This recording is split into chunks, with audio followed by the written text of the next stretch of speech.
Jama'ar wannan gida barka da lokacin da kuka samu bidiyo na.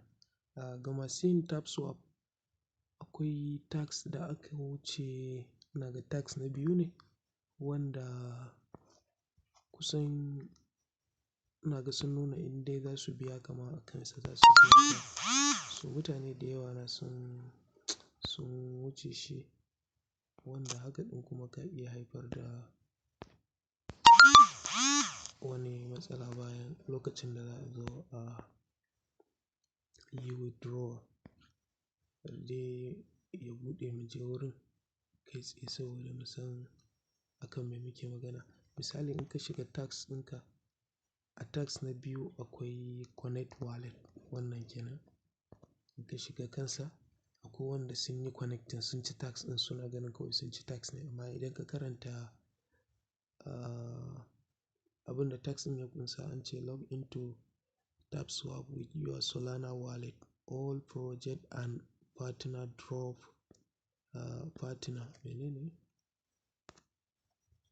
drops will be sent to the wallet you provide here. If you do not have a Solana wallet, you can download the Phantom wallet from wannan link ɗin, or feel free to download any other legitimate Solana wallet irin su Atomic ko Soulflyer. So in ka zo akwai wanda already sun riga sun yi connecting a matsayin sun ci tax. So ban san ko sun ajiye fast price nasu na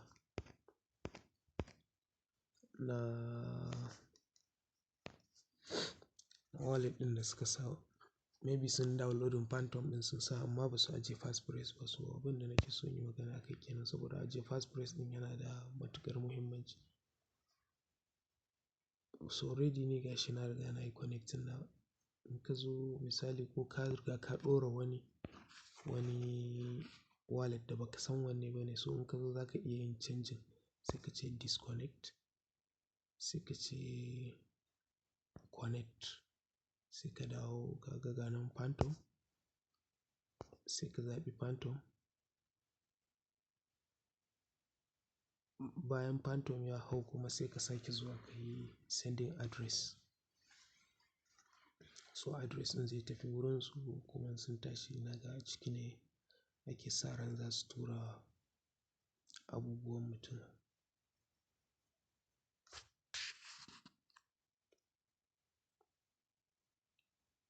Gashi connect. So yanzu na yi connecting. So change address, misali aka yi changing address bayan ka yi connecting. Ka zo kuma shi ma ka ce Phantom.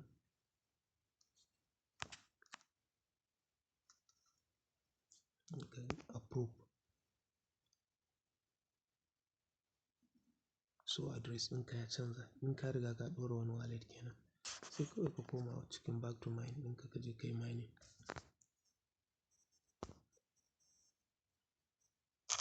Ina fatan an ga bidiyon kuma ya kasance mai amfani a gare mu baki ɗaya.